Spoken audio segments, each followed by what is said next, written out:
네, 안녕하세요. 자, 오늘은 임차인의 그 계약갱신 요구를 그 임대인이 직계 비속 실거주를 사유로 갱신 거절을 했어요. 그래서 이제 손해액을 좀 손해배상액이 생긴 문제가 좀 생겼죠.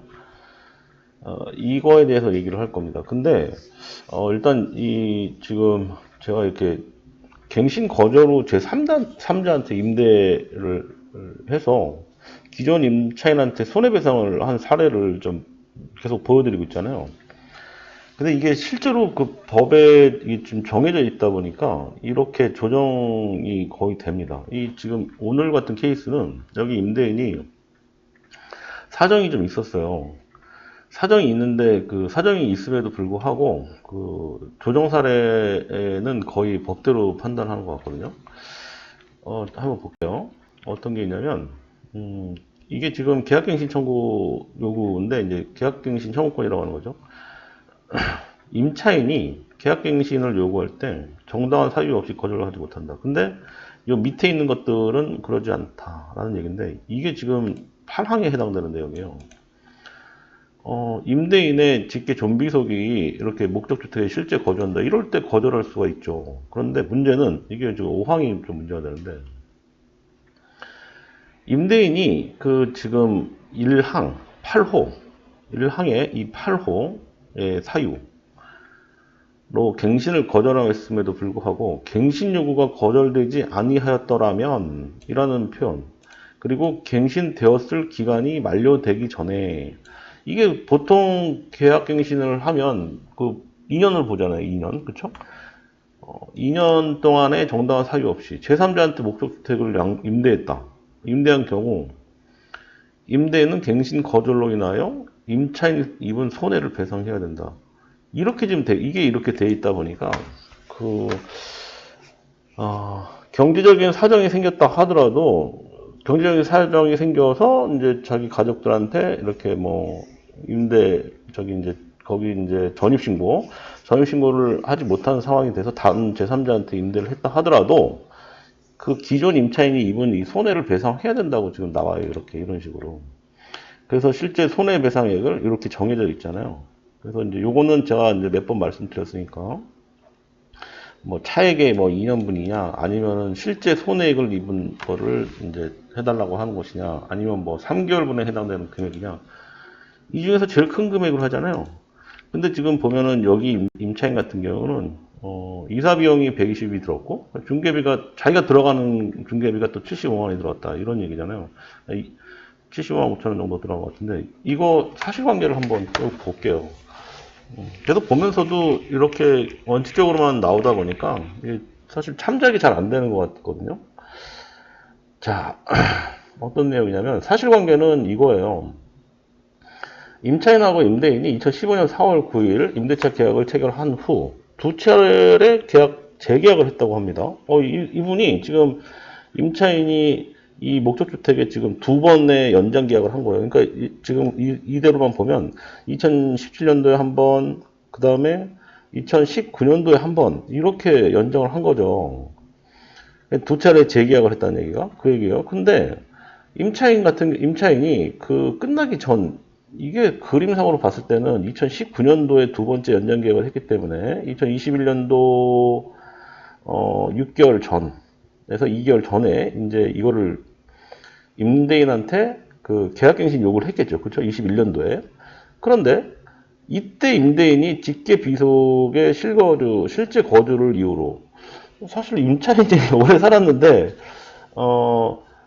연장에 계약갱신을 요구했는데 이런 그 직계 비속, 자식이 이제 들어온다라는 이유로 해서 이를 거절하고, 임차인은 계약 종료일에, 계약 종료일이 대충 그림상으로 봤을 때는 2021년도 4월 9일 정도 되겠네요. 그렇죠? 이때 임차주택을 반환했다고 합니다.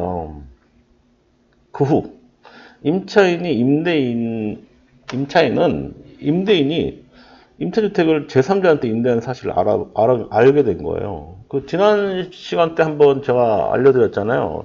임차인이 어떻게 알 수 있는지. 그렇죠? 이게 법에 또 나와 있기 때문에 확정일자 부여되어 있는 그 정보를 열람할 수 있어요. 이 임대차에 관련된 부분에 있어서. 그걸 확인했다는 얘기입니다. 그래서 그걸 확인한 다음에, 그리고 나서 이제, 자기가 손해 입었네? 하고 이제 신청을 한 거죠. 그럴 수 있습니다. 그래서 이게 이제 되게 중요한 거예요. 그러니까 저는 이런 건들이 조정 사례들이 상당히 많을 거라고 좀 보여지거든요.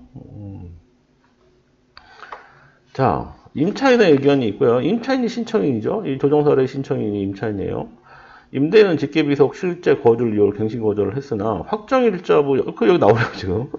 임차주택의 확정일자부 열람으로 피신청인 이게 임대인이에요. 피신청인이 새로운 임차인과 임대차 계약을 체결한 사실을 확인했다. 그래서 갱신 거절로 입은 손해액 이사비용 120만 원, 그다음에 중개수수료 75만 9천 원을 청구한다. 그래서 195만 9천 원을 청구를 했죠. 임대인이 뭐라고 또 의견이 있냐면 직계비속의 실거주 이유로 계약갱신 요구를 거절하고 제3자한테 임대한 사실은 인정하나 인정했죠. 이는 경제적 사정이 어려워져서 제3자한테 임대할 수밖에 없었다는 정당한 사유가 있었다라고 주장을 합니다. 이게 주장인 거죠. 자, 그래서 이 조정위원회에서 조정을 할 거 아닙니까? 근데 이제 정당한 사유로 보질 않아요. 이 경제적으로 어려워졌다 이런 것들이 정당한 사유다라고 인정하기가 좀 어렵다는 얘기예요. 그래서 정당한 사유에 해당하는지에 대한 여부는 갱신 거절 당시에 예측할 수 없었던 사정으로 인해서 제3자한테 임대차를 할 수밖에 없었던 불가피한 사유를 기준으로 판단해야 되는데, 이 임대인이 주장하는, 피신청이죠. 이 임대인이 주장하는 단순한, 이 경제적 사정이 어려졌다는 것만으로는 인정하기가 어렵다라고 조정을 합니다. 그래서 이제 그 원만하게 합의하기 위해서 임대인하고 임차인한테 설명을 하고 합의안을 도출했는데 그게 얼마냐. 손해배상액을 여기 임차인이 내라고 하는 그러니까 금액을 얘기하는 거는 이제 195만 얼마 9천 원 이렇게 얘기를 했는데 조정안은 지금 170만 원으로 지금 합의를 한 것 같습니다.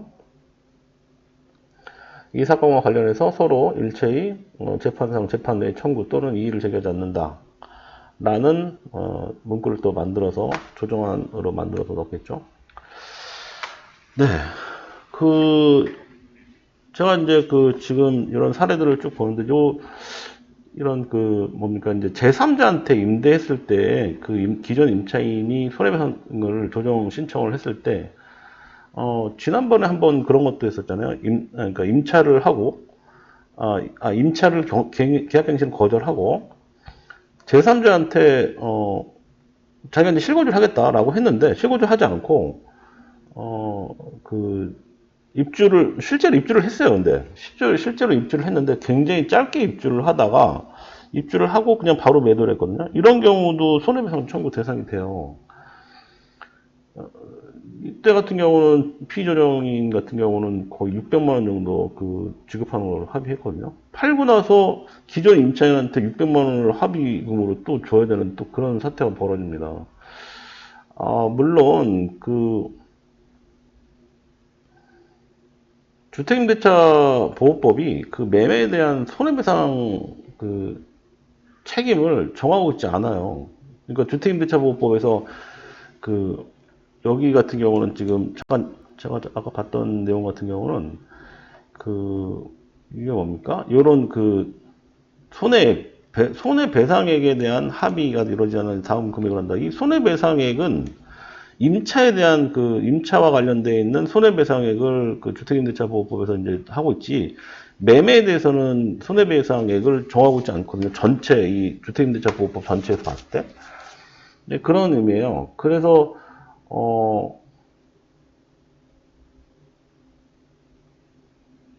근데 이제 아까 얘기했던 600만 원 손해배상 같은 경우는 매매에 대해서 불법행위가 있냐 없냐 이건데, 거주 목적의 주택을 사용하지 않았다는 게 좀 인정이 됐던 것 같아요. 그러니까 지금 문제는 뭐냐면, 그러니까 핵심이 뭐냐면 그런 겁니다. 그러니까 기존 임차인한테 실거주를 목적으로 하는 경우 있잖아요.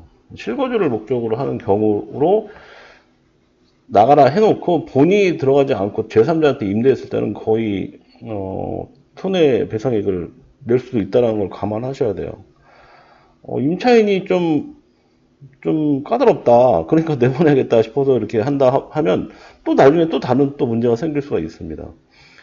이렇게 이제 나가서 뭐 이렇게 조정 신청을 해가지고 또 소위 뭐 민원 비슷한 건데 이런 거를 했을 때는 또 임대인 입장에서 또 곤란한 상황이 생길 수 있죠. 네. 자, 오늘은 그래서 실거주 사유로 갱신 거절한 후에 기존 임차인한테 손해배상액을 해줘야 되는 그 상황에 대한 설명을 들었습니다. 몇 개 했는데요. 지금 여러 가지 그런 사례들이 좀 있었잖아요. 오늘 같은 경우는 임대인이 지금 경제 사정이 좀 어렵다라는 이유로 이렇게 내보냈다가 다시 임차를 했는데 이것도 인정이 안 된다. 그렇게 보시면 될 것 같네요. 자, 오늘은 여기까지 할게요. 네, 고맙습니다.